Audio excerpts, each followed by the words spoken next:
as one of my favorite YouTubers like to open this videos with. Hey everybody, coming at you from out in the woods.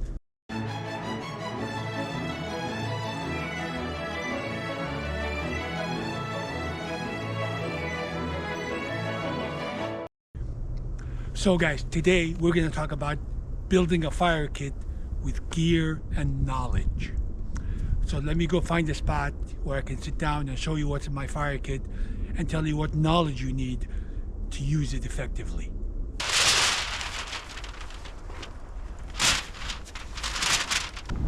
It is a cold day. We had 2 inches of snow yesterday and it is 19 degrees right now. It's pretty nippy, but I'm very well bundled up so I'm not cold. So let me first show you what's in my fire kit, and along the way we'll discuss what the components are and discuss a bit of knowledge, and then after that we'll talk more about knowledge. So let me lay out this kit for you. Okay, in this kit I'll take everything out in no particular order, but I'll put them together in terms of categories. So we have matches. This is an ignition starter. We have a lighter, an ignition starter, another lighter, an ignition starter. We have a ferro rod, also an ignition starter. Now we have some fat wood. That's a fire, that's tinder actually.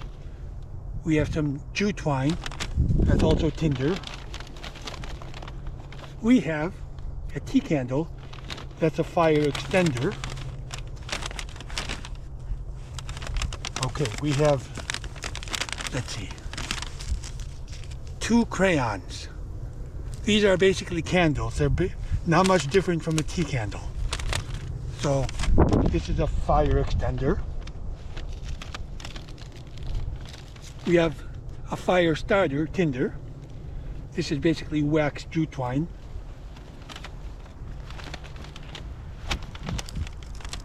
We have a hexamine tablet. This is a fire starter and a fire extender also. So I'll put it here. Okay, we have 2 Vaseline pouches. This is a fire extender and starter. Okay, we have a Fresnel or Fresnel, however you pronounce it, lens, and this is a fire starter, an ignition source. Okay, we have a bellow. That's to help you light the fire. And what else we have in here? Another Vaseline pouch. Okay, and that is all that is in my kit. It's all contained here. So as you can see, we have fire starters or ignition sources. We have fire extenders, and we have tinder. So wax jute twine, just plain jute twine, and duct tape. Duct tape is also a good fire starter. Tinder. And fat wood. So that is what is in my kit. Now let's talk about this. So let's talk briefly about theory. To light a fire you need 3 things. You need heat, fuel, and oxygen. Oxygen, fortunately, you don't have to worry about. It's all around us. So you need to worry about fuel and an ignition source, or heat. Fuel is anything that's combustible. You name it, cardboard, wood, whatever. An ignition source is something that starts the fire. And once the fire gets going, it generates its own heat and it keeps going. So an ignition source is what you should carry in your fire kit. And we already talked about them. I have 4 kinds of ignition sources in my kit right here. Ferro rod, matches, lighters, and a Fresnel lens, or any lens that can do it. So you can use a sun to start your tinder. You can also carry flint and steel. That's a classic way, a vintage way of doing it. But in today's world, really, a ferro rod is superior to flint and steel. Now, you should probably learn how to do flint and steel just for the knowledge of it. And I have a flint and steel kit, but I don't carry it with me every day. But it's fun to do. Okay, so knowledge is really the key in learning how to prepare a fire, how to start a fire. So basically you have to start with dry material. And most of the time you're just going to use a lighter or matches to start your fire.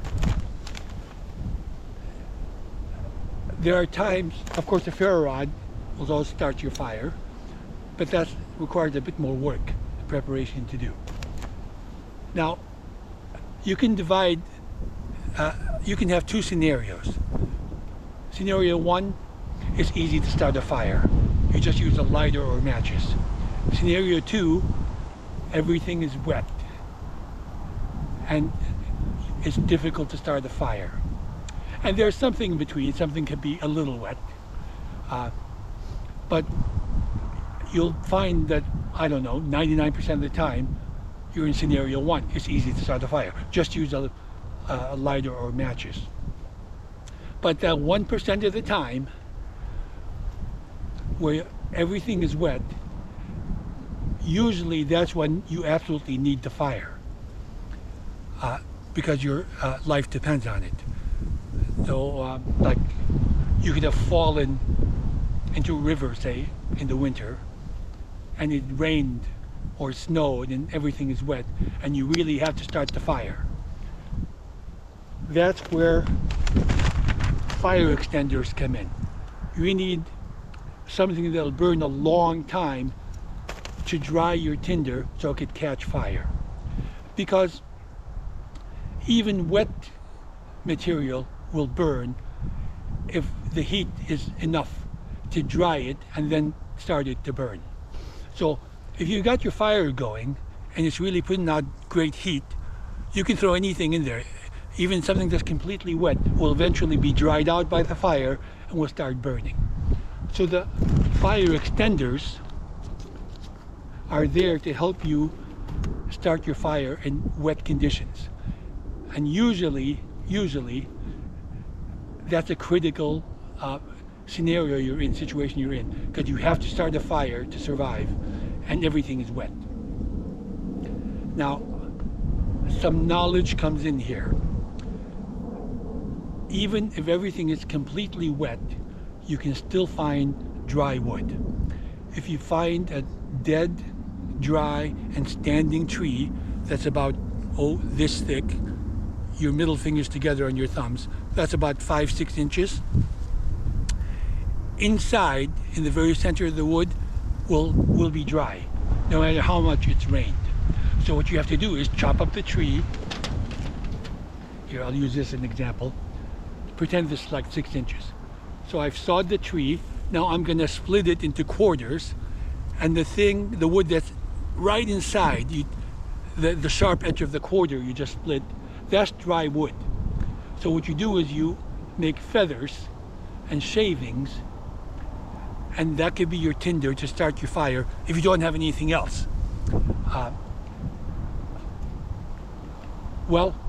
And that could also be your fuel. Your kindling. So remember, you need 3 things to start a fire. You need tinder, kindling, and fuel. Tinder is something that'll catch fire right away and burn for about a minute. Kindling is basically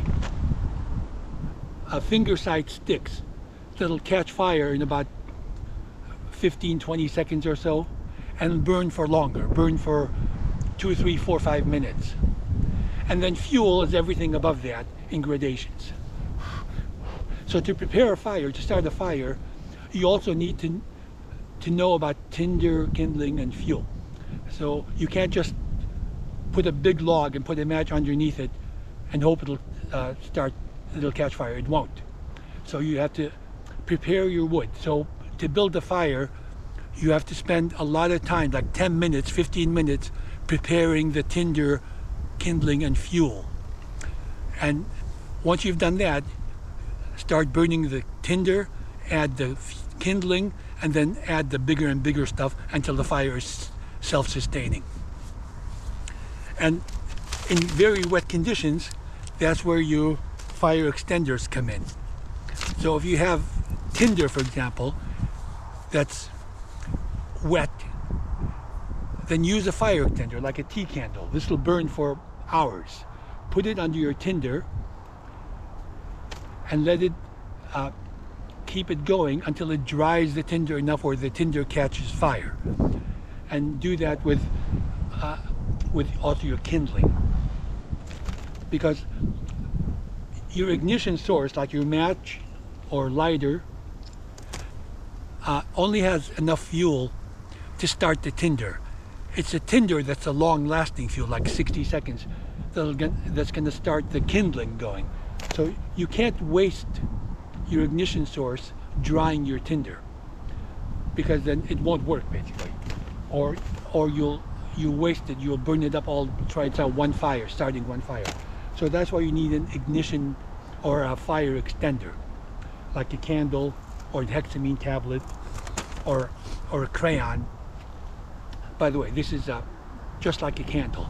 You cut off the top here, the pointy bit, and this is a candle where the wick is on the outside, the paper is on the outside. So you light the paper right on the top and it'll start burning like a candle, and this will last a good 15 minutes. So it's a good fire extender. So most of the time, 99% of the time, to recap, you're going to use matches and a lighter to light a fire. But in those times where things are wet and things are challenging, you need a fire extender, and you need the knowledge to know where to find dry tinder if you haven't brought any with you.